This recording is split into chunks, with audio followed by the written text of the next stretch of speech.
is no intrinsic morality in nature. God is not good or evil. Nature is not good or evil. Nature just is. Whatever happens simply happens as a result of the laws and could not have been otherwise. The definition of good, according to Spinoza, is simply what best serves an individual's true interests. What is good for me is what is in my best interest. That is what maximizes my power of surviving and navigating the obstacles of nature, somehow avoiding the slings and arrows of outrageous fortune. What is bad is what is detrimental to my nature, what will harm me, what will stand in my way of thriving as a rational being.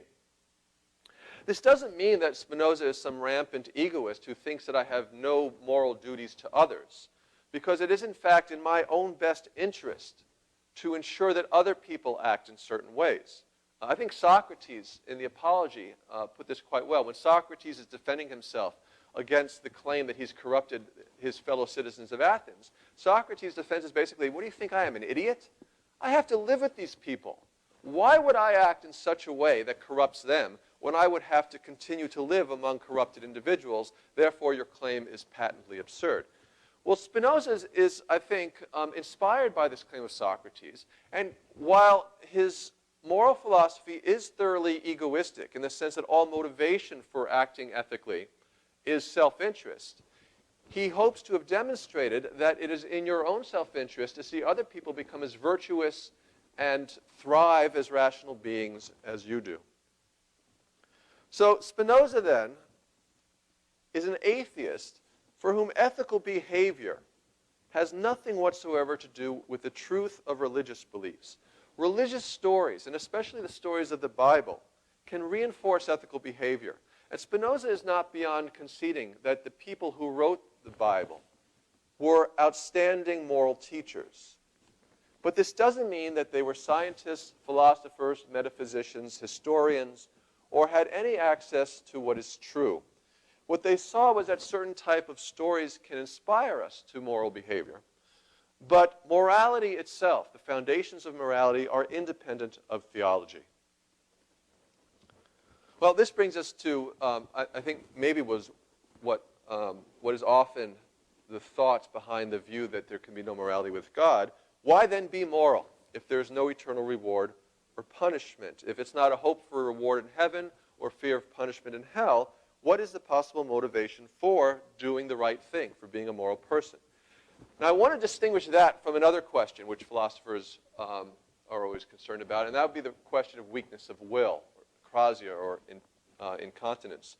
The problem of incontinence or weakness of the will is not why should I be moral, but why is it the case that sometimes knowing what the moral thing to do is and being motivated to do the moral thing, I fail to do it?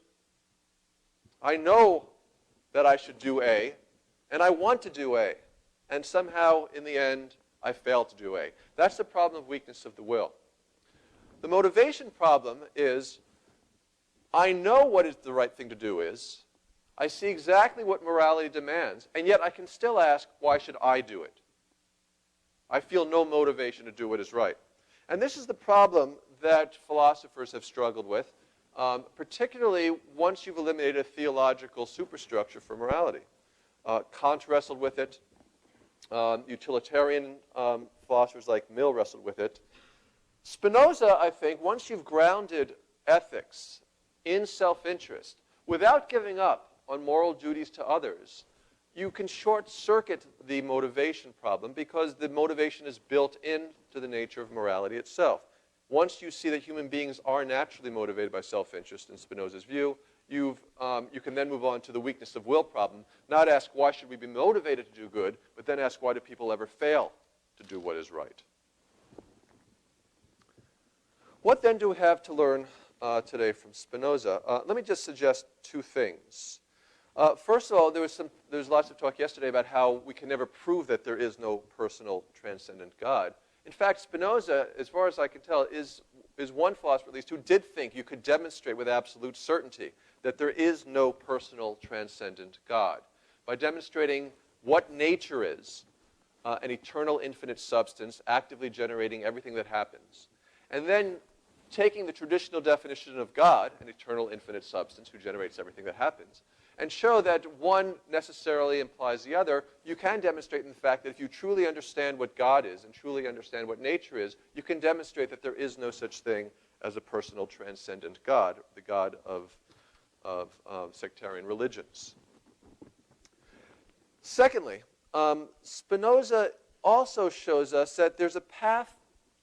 By giving up on religion, you don't necessarily have to give up on questions about the meaning of life. In fact, you have a much clearer path to answering them.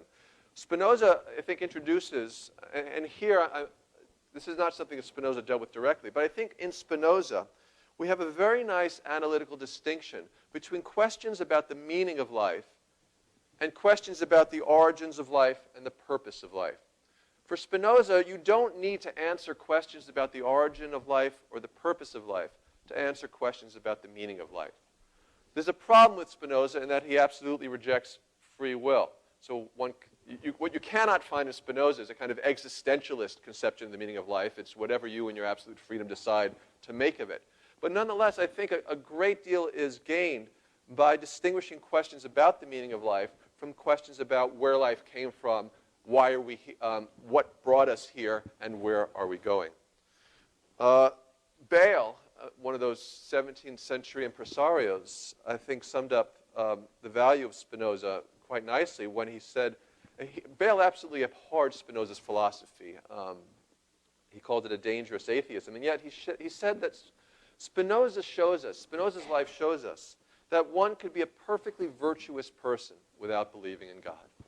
I agree with you about the distinction between someone following God's commandment, as it were, as being religious and not necessarily as being moral. But if you also say that, or grant that the writers of the Bible were good moral teachers, then, so to speak, the teachings of the commandments of God become coextensive with moral teachings. And so I wasn't drawing that fine distinction when I was referring to moral behavior being conducted, if you will, in the context of a religious tradition. Secondly, I have never claimed and do not claim that a religious tradition is necessary for moral thought. I'm expressing the empirical point that I'm skeptical of the possibility of developing a moral tradition or a moral philosophy even outside of the context of these. And I think the burden of proof is on witnessing the success, if it should ever come about, of a purely secular ethical tradition. So I do want to emphasize that that's an empirical claim, and I'm entitled to empirical skepticism about that possibility. But then in that case, okay, so it's not a question about getting people to be moral, but coming up with a systematic series of ethical propositions. But in that case, go back to your first claim. When you say that the biblical writers perhaps had some deep moral insights. Which you claim, which you acknowledge. Correct. Yeah. But what would make them deep moral insights was that there's this independent system of morality with which their views happen to coincide. In other words, the claims that they're making are not moral because they're making them. They're moral because there's this coherent system of morality which they happen to reflect. We find reflected in the Bible. Otherwise, and here you get the Euthyphro problem from Socrates. Remember, in the dialogue, Euthyphro is going off to prosecute his father for murder. And Socrates says, why are you doing that? And Euthyphro says, well, it's the pious thing to do. So Euthyphro says, well, Socrates says, so tell me, what is piety? Euthyphro says, well, piety is what the gods love. In other words, something is pious because the gods love it. Uh-huh. And I was assuming when you described your first view that that's not what you were saying. It's not moral because you find it in the Bible, but rather these biblical writers had sufficient moral insight to take these moral propositions, which seem self-evident or derivable from other higher propositions, and include them in their stories. Otherwise, you're stuck in Euthyphro's problem that if it's pious just because the gods love it, then the gods could have loved something different, and then that would have been pious, and then the gods fall into irrationality and capriciousness.